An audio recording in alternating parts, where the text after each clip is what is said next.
이 최악의 고용지표가 발표된 이후 후폭풍이 거세죠. 김동연 경제부총리가 이를 두고 의미심장한 발언을 또 내놨습니다. 어제 국회에 출석을 했는데 근로시간 단축 문제를 신축적으로 개선할 수 있고 또 최저임금 인상도 적응성을 높여야 한다고 밝혔습니다. 김 부총리의 발언, 현 경제정책의 본격적인 궤도 수정을 의미하는지를 두고 현재 해석이 분분합니다. 이할래 기자와 이 부분 짚어보도록 하겠습니다.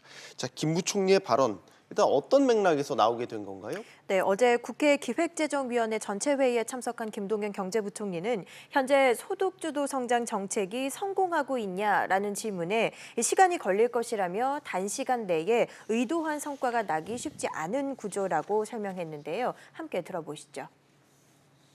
방향은 맞지만 일부 시장과 소통이나 시장과의 그 수용성 문제에 있어서 저희가 그 일부 좀 정책들에 대한 그 조율이라고 그런 파인 튜닝 같은 건 개선과 보완이 필요하다는 것이 제 생각입니다.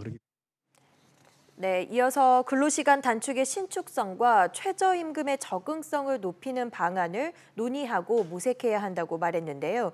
김 부총리는 소득주도 성장과 공정경제, 혁신성장 정책은 추진하지만 시장의 수용성을 감안해 필요하다면 개선, 수정하겠다는 것이라고 설명했습니다. 소득주도 성장의 두 축인 근로시간 단축과 최저임금 인상에 대해서 공개적으로 유연한 입장을 밝힌 건데요.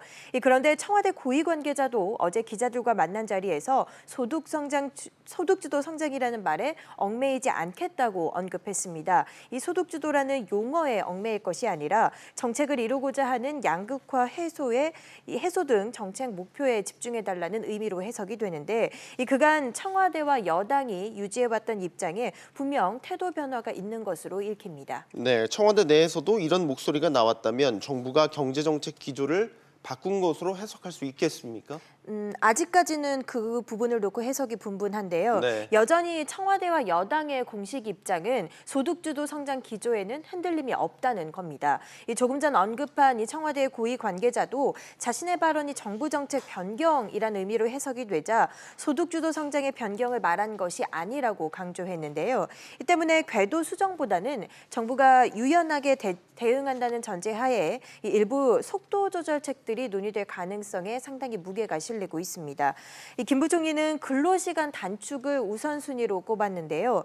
근로시간 단축의 경우에 단계적으로 적용이 되는 만큼 먼저 적용한 사업장에서 문제가 발생될 경우 보완할 여지가 있고요. 또 특별 연장근로나 탄력근로제 등 뒷받침할 수 있는 정책이 많다는 점도 긍정적인 것으로 평가가 됩니다. 최저임금 인상도 대상에 포함이 되는데 김 부총리는 최저임금 인상 방향성에는 공감하면서도 적응성을 높여야 한다고 말해 속도 조절 가능성을 시사했습니다. 하지만 실제 궤도 수정이 이뤄지기까지는 상당한 진통과 조율 과정이 필요할 것으로 예상이 되는데요. 우선 근로시간 단축 정책을 주관하고 있는 고용노동부가 현재 다른 견해를 보이고 있습니다. 어제 경영계가 정부에 유연근로제를 확대해달라고 요구했는데 김영주 고용노동부 장관이 현재 실태조사 중이라며 올해 안에 개선안을 내놓겠다는 원론적인 답변을 반복했습니다. 또 지역과 업종별로 최저임금을 차등 적용해달라는 요구에 대해서도 여전히 반대 입장을 고수하면서 보수적인 태도를 보였습니다. 때문에 실제로 경제정책 방향이 수정되기까지는 상당한 진통이 예상됩니다. 정부 내의 조율 과정이 우선돼야 한다는 얘기겠군요. 이할래 기자 잘 들었습니다.